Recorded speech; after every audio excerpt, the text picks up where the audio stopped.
자, 여러분 안녕하세요. 네, 이번 시간은 제79회 전산세무 2급 기출문제 문제풀이를 하도록 하겠습니다.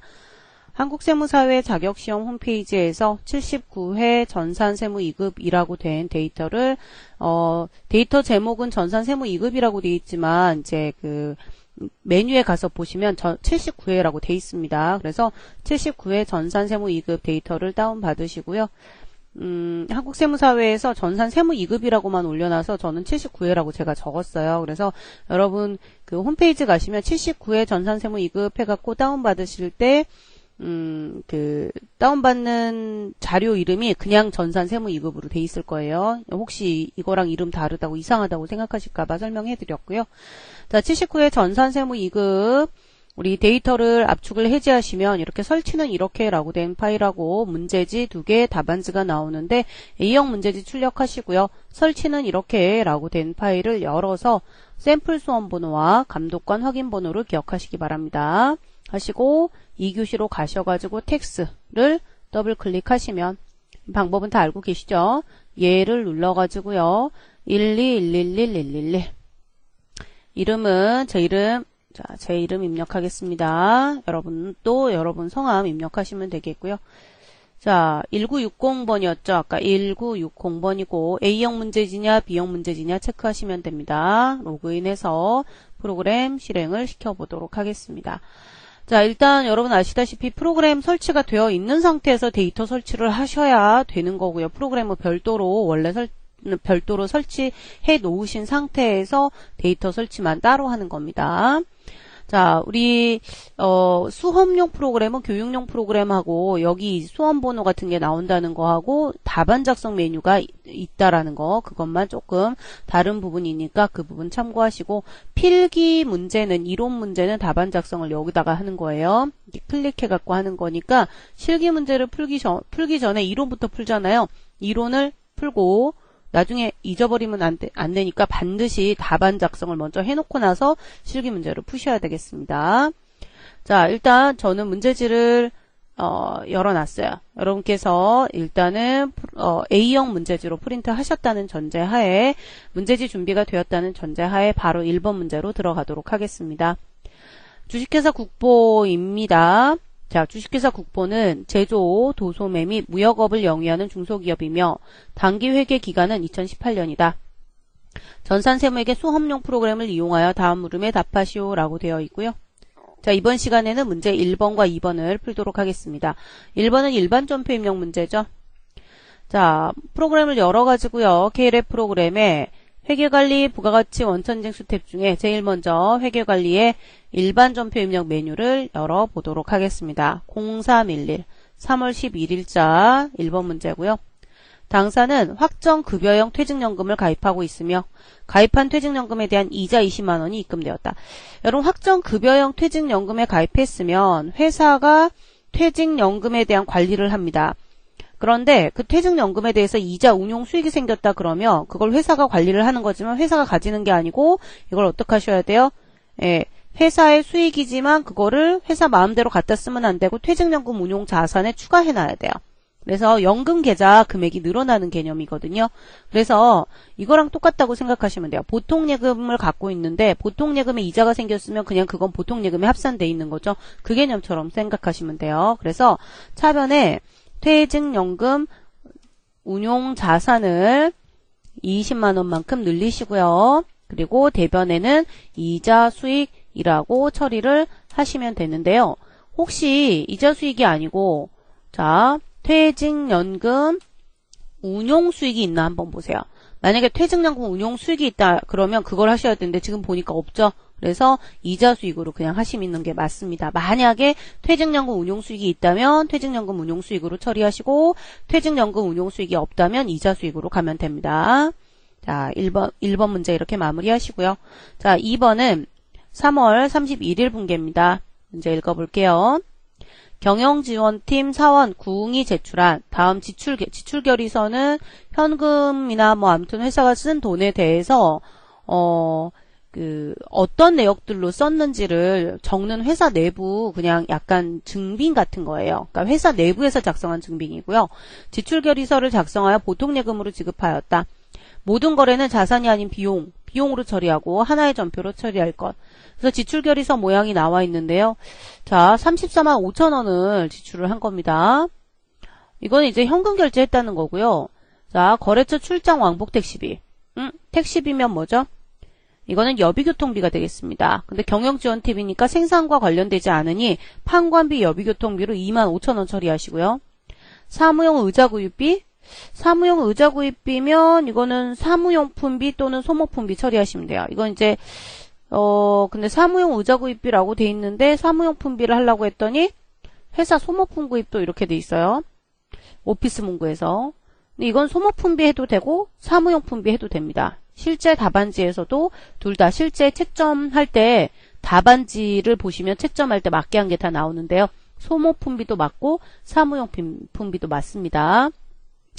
뭐 저는 사무용품비로 할게요. 하고 경영지원팀의 회식비는 뭐죠? 이건 복류생비입니다. 뭐 간단하네요. 일단 회사 입장에서는 보통예금을 줄여서 우리 구웅이라는 경영지원팀 구웅 사원에게 지급을 해줬습니다. 그래서 보통예금에서 이체해가지고요. 34만 5천 원을 지급을 했고요. 그리고 차변에 여비교통비인데 800번대 여비교통비가 아까 2만 5천 원이었고요. 그 다음에 차변에 사무용품비 800번대 사무용품비로 의자값이 아까 10만 원 됐죠? 하시고 역시 차변에 경영지원팀 회식비가 복리후생비입니다. 800번대로 해가지고 22만 원 처리를 하시면 되겠습니다. 생산직 관련된 뭐 이런 말 없으니까 그냥 이렇게 하시면 깔끔하게 마무리가 되는 거예요. 자, 됐고요. 3번으로 갑니다. 4월 18일. 문제 읽어볼게요.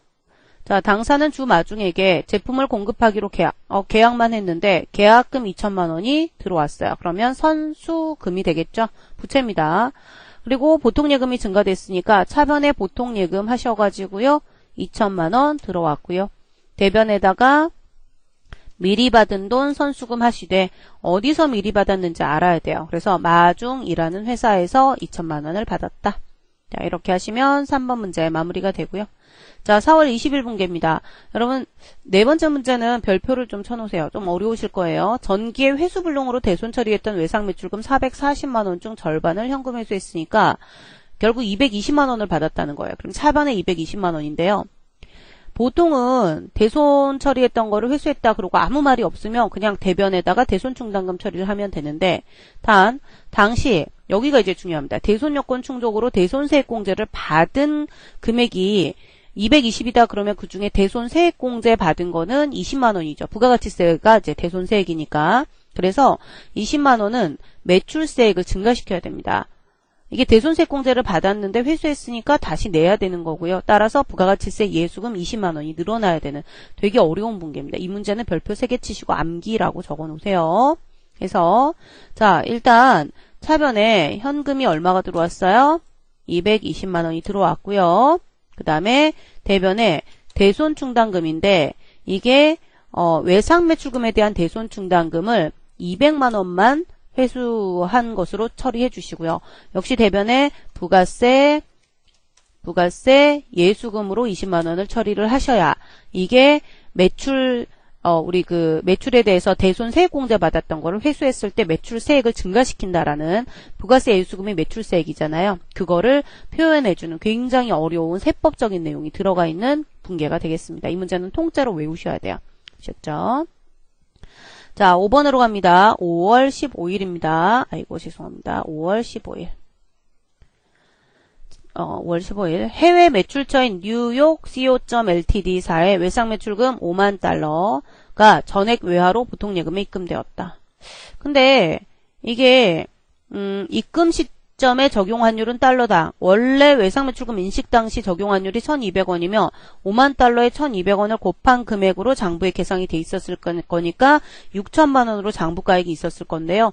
근데 1,150원으로 계산한 금액이 들어왔으면 결국 여기서는 뭐가 생기는 거냐면 외환차손이 생기는 겁니다. 이건 기말까지 갖고 있다가 평가이익, 평가손실이 생기는 게 아니고 그냥 돈을 바꿔줄 때 또는 받을 때 실제로 외화를 수령하거나 지급할 때 이익이나 손실이 생기면 외환차손, 외환차익이라고 처리하는데 이건 보니까 환율이 받을 돈인데 환율이 줄어들었으니까 적게 받았겠죠. 외환차손이 생기는 상황이고요.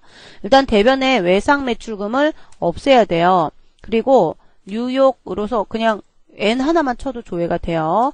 뉴욕 co.ltd 해서 1200원 곱하기 5만 달러 하면 6천만 원이고요.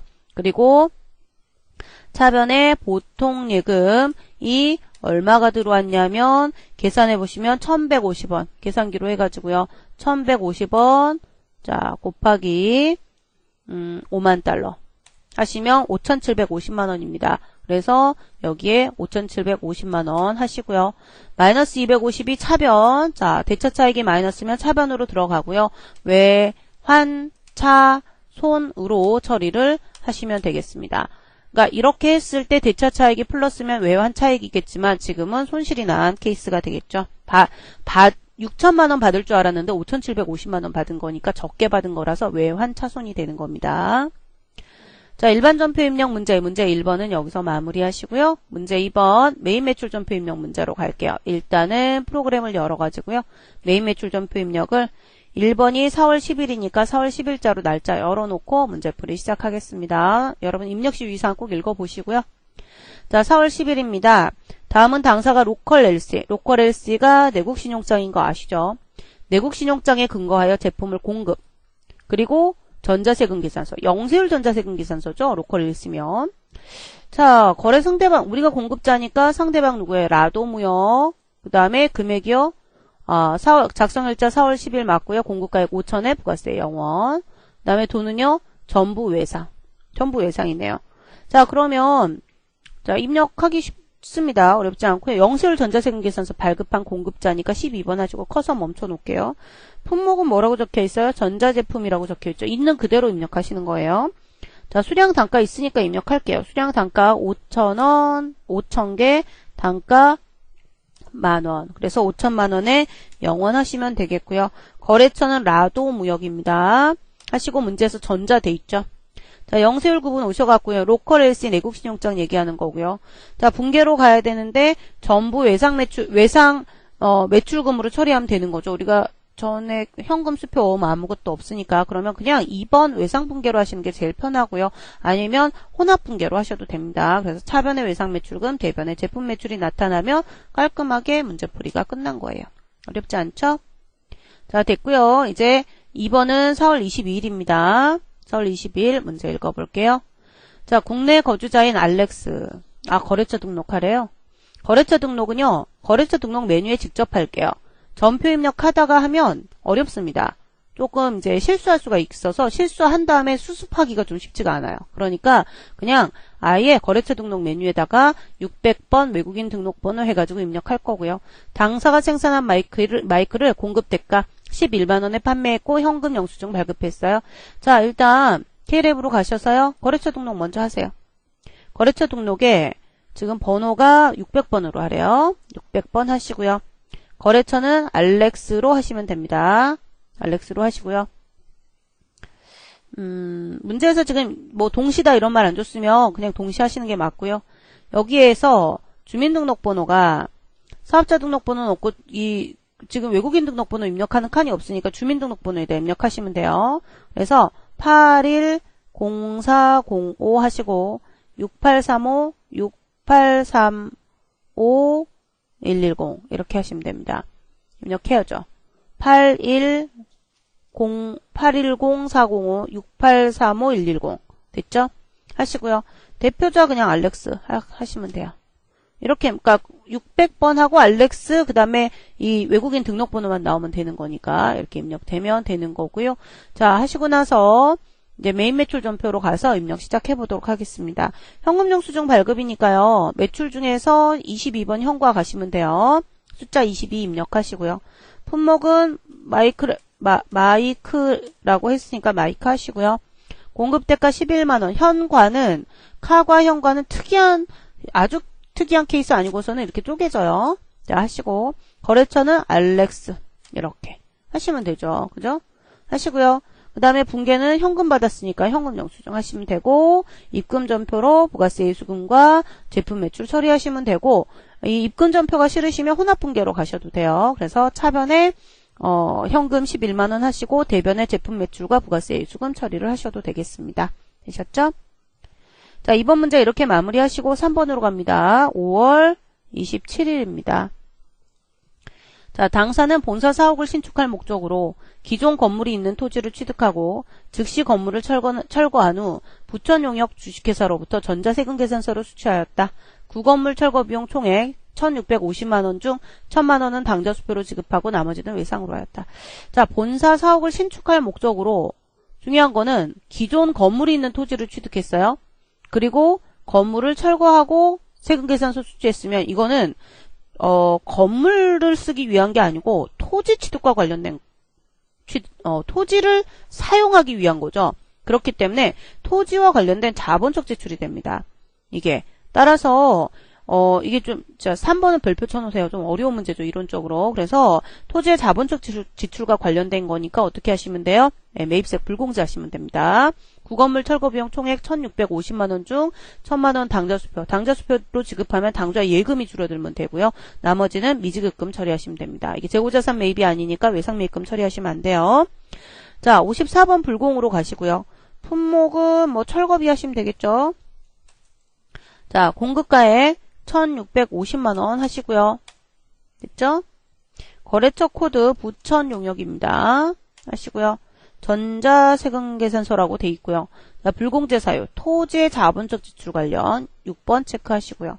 분계로 가야 되는데 당좌예금 같은 거 있을 때는 3번 혼합으로 가시되 차변에 이건 토지의 취득원가니까 토지 처리하시면 돼요. 아, 부가세 포함해서 1,650이네요.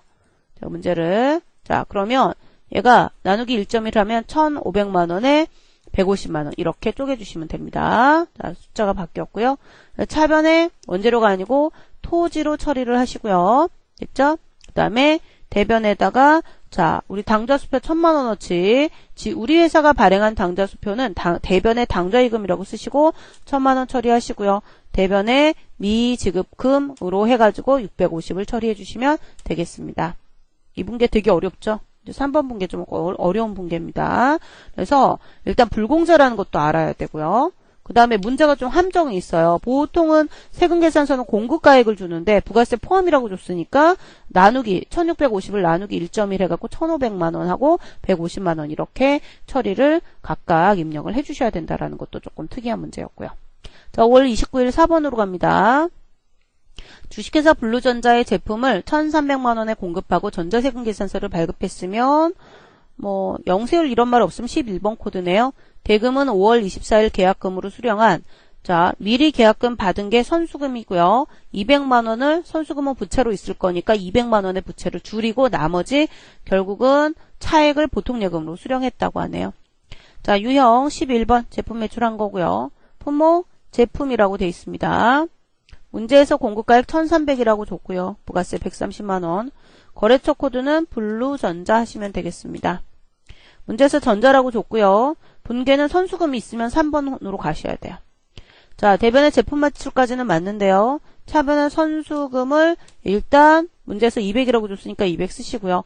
나머지 대차차액이 마이너스 1,232 밑에 자 보통예금으로 지급된 금액이 되겠습니다. 이렇게 처리하시면 돼요. 되셨죠?